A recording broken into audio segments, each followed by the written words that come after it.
Alright, very quickly, we have reached 16,000 subs, so we have +1 Dazzler Pass guaranteed for the February giveaway, but we are halfway to 17,000, so at 17,000 we add one more, but there is also the bonus incentive of me rank 3ing King or Thanos. So yeah, subscribe if you want to show some support and maybe win the giveaway. But now we gotta get this video rolling, so let's do that. We have two new bosses in this Autumn of Agony Gauntlet, and they are very interesting to say the least.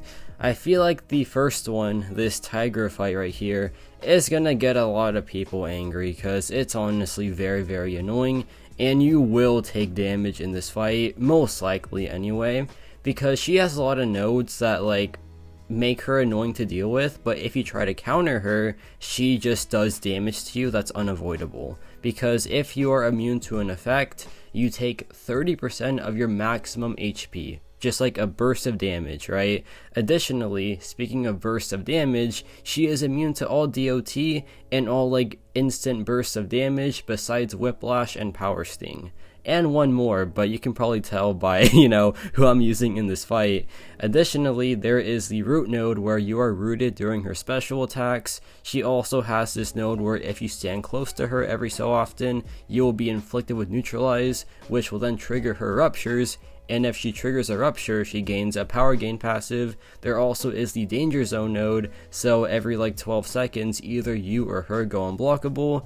So there's a lot to deal with this Tigra. Obviously, she is a very annoying fight just with like the sheer amount of things to deal with. And when I was looking at this fight, I was like, alright, I have a solution. I just used the comfort blanket of the contest, which is Void, and this worked like a charm. So let's talk about like what you do in this fight.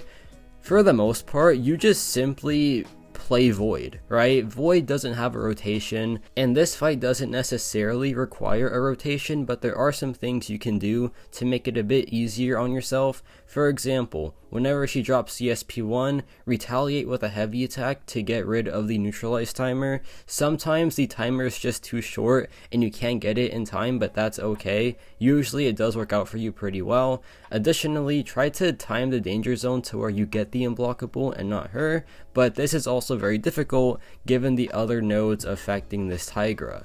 So yeah, those are the only two main things to watch out for. If you get the neutralize on you, it's not the end of the world. You will take damage for sure because, her ruptures do hurt, but you'll survive, especially if you're using a boosted, like, 6-star Void, or like me, an unboosted rank 3 Void.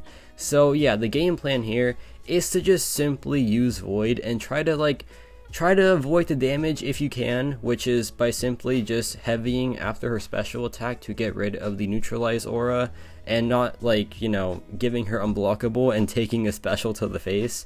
Once you do that, then it's not super annoying, but you're just taking a ton of damage, man. It's it's a bit frustrating for sure.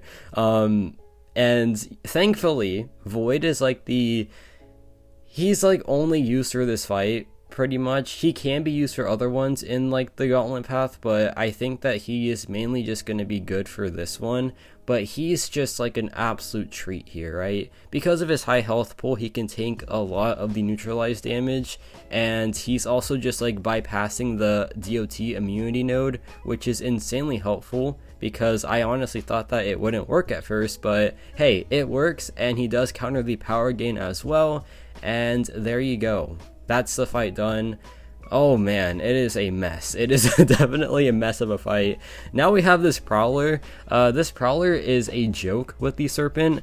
So basically this is all about timing your special attacks properly, because you want to throw your special attack as soon as you get it to avoid taking a ton of power drain damage. Once you do that, you just have to alternate your special attacks, because there is this node where a timer starts, and after every 30 seconds he gains an indestructible charge. Now if you use a special attack, it resets the timer and removes the charge, but if you use 2 in a row of the same special attack, you actually end up giving him an indestructible charge, and that's not what you want, obviously. So the game plan here with Serpent is to alternate your special attacks and that's really it.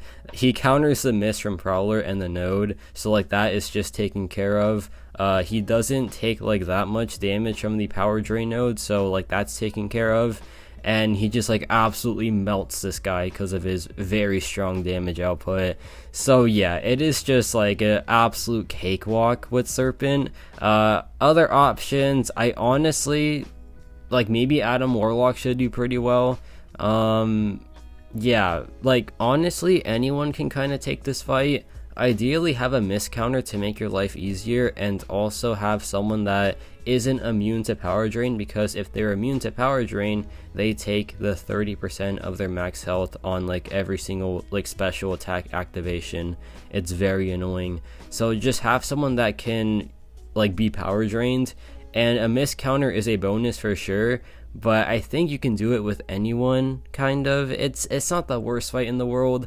I think the bigger worry is the Tigra fight, which then again, Void is a very, very good option for. Not too sure who's going to be good for her outside of him, but yeah, it's still not too bad. But this fight is pretty much done, just like absolutely destroyed by the Serpent right here. And now we have the second to last fight, and this is the Heimdall fight. Now, I picked Deathless She-Hulk for this. By the way, I haven't even mentioned this yet. I'm such a muppet. So my team is Void, She-Hulk, Deathless of course, and Serpent, and here is why. One objective is to use only villains. All these characters are villains. The other objective is to use only Cosmic, Science, and Cosmic, Science, and some other class. I don't use that other class. I use Cosmic and Science characters only, which is good enough for the objective. And finally, only use Saga champions, and all three of these characters are Saga champions. So they cover 3 objectives, and they make this side such a joke, man. It is so dang easy with them. I mean, like, okay, I shouldn't be saying that, but it's not too bad with them. Especially with this like Heimdall fight, which we just encountered.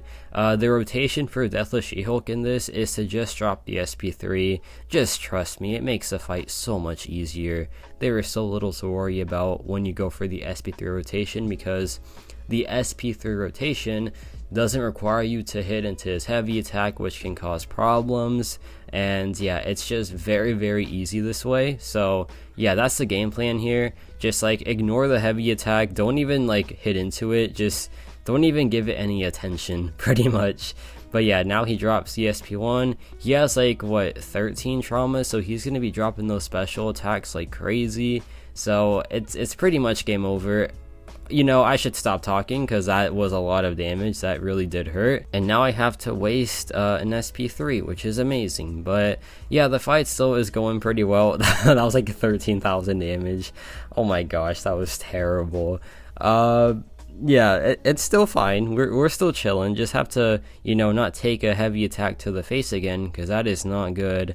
But we're fine. We are doing okay. Here he drops CSP1. I'm trying to avoid getting the Disorient on me, because if that happens and he has the auto block active, an easy way to remove it is by parrying him and then doing a hit into the stun. But if the Disorient takes that away from me, it makes the fight a whole lot more annoying. Like right there, I go for the parry, do the hit into the stun, auto block is gone. So that's why I'm trying to like maintain like not having a Disorient, just because it makes the fight so much easier. Here he drops CSP1 again, he auto blocks, goes for the heavy attack, doesn't matter. I drop my SP3 again, does some pretty nice damage, and like we should be finishing the fight soon. Like I think one more SP3 should do the job, or maybe 2, I don't know, man. It's a bit of a slog, but then again, remember, this is the easy way. Okay, never mind, maybe it's not, because I keep on taking damage. It's okay though, because here I go for the SP3 again, and I think I lied. I think I actually need 2 more, so this is definitely taking some time, but that's okay because we are so close. And it's been such a it's been a straightforward time, not an easy time, because of that really annoying auto block that he triggers again, man. Oh my gosh, he will just not stop triggering that auto block. Please, sir, please calm down. let's go for the SP3 and let's just end this fight and move on to the final fight, which is the new North Star final boss in this entire gauntlet. And this guy is very easy with Serpent. Not very easy, but like the lack of nodes is honestly kind of concerning. So what this guy does is he has this little enhancement where whenever he drops a special attack, like 2 seconds afterwards, he goes untouchable. He also has this weird node where like you can't activate your special attack unless you're dashing in or like you're like punishing his special attack or heavy attack. It's weird. It's kind of pointless as well because those are very easy things to do. So it's like alright then, like I don't really know what the issue is, but yeah, just like punish his special attack with your like any hit because you're Serpent and you counter miss, and the fight's just very straightforward after that. You just bait out the SP1, drop your SP1, and with Power Shield, by the way, there's Power Shield on here, so like that's why we're doing no damage on the basic hits. But yeah, like with Power Shield, the damage output is fine. You don't have to go for the unblockable thing with Serpent in this fight just because he will get it down eventually anyway.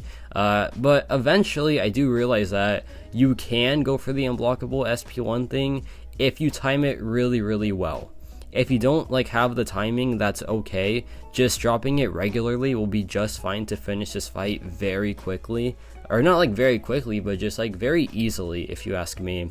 Here's one thing though. This has bubble shield, so do not, and I mean do not, let him drop that SP2, because with bubble shield you will take a ton of damage and it will absolutely hurt. So trust me on this, do not let him throw the SP2. Bait out SP1s, it's so easy to dodge and it just makes your life so much easier, man. Just do not let him throw that SP2. Here I stop because I'm like, no, he is not throwing that again. I do not trust myself, and with bubble shield it is honestly pretty annoying to deal with. So yeah, bubble shield is the hardest part of this fight probably, but it's only really a problem if you like have to deal with that SP2. But if you time it right and you like properly bait out the special attack, it shouldn't be that much of an issue. But yeah, then again, this can always go south, and North Star, he's a champion where like if the fight goes south, he will make you pay for it for sure. But so far so good here. I dropped the SP1, and yeah, the fight's like kind of done at this point. It's been a very, very fun one, very straightforward one, and yeah, a nice little relaxing fight to end this gauntlet run, because I think the other ones were much harder, especially Tigra. You start off with like the hardest fight. That's like the good news, right? Because if it was the last fight, it'd be much more annoying, but thankfully it's the first fight, and once you get past it, you're kind of just chilling. It's very straightforward, like towards the end of the gauntlet run. But yeah, we are so close to finishing this gauntlet. We just have to do like a couple more hits into the SP1, so I drop it there, and that is the gauntlet complete. Yeah, I hope this helps. I hope that this run is easy to replicate. I tried to make it like as, you know, simple as possible. I hope that I explained the fights kind of well. And yeah, 3 objectives right there, and I'll probably post the other 3 later tonight. So yeah, preliminary thoughts on this gauntlet. I think overall it wasn't too bad, but the Tigra fight might be like a problem for a lot of players. And yeah, that's about it for me.